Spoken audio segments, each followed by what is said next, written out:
Hey friends, welcome to Awesome Hairstyles channel. Today I'll show you how to create an easy everyday bun. So let's jump in. First we want to brush our hair well and make our parting.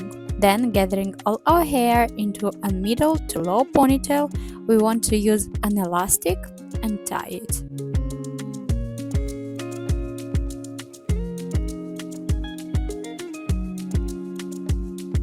And last time, make sure to pull your hair just a little bit through like I'm showing.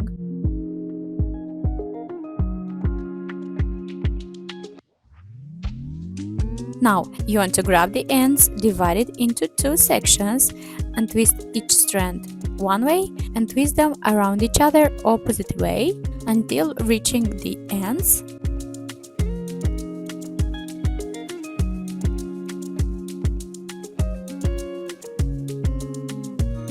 Then you want to tie the ends using a clear elastic to prevent it from unraveling. If you want, you can pull a little bit your braid to make it fuller and voluminous.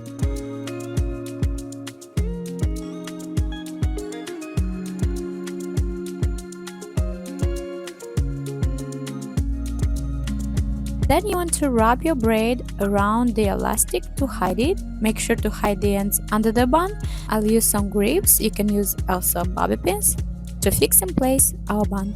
And our everyday bun is ready. Guys, let me know in comments down below what kind of hair tutorials you'd like to see on Awesome Hairstyles. But that's it for today, and love you so much and see you soon in my next one.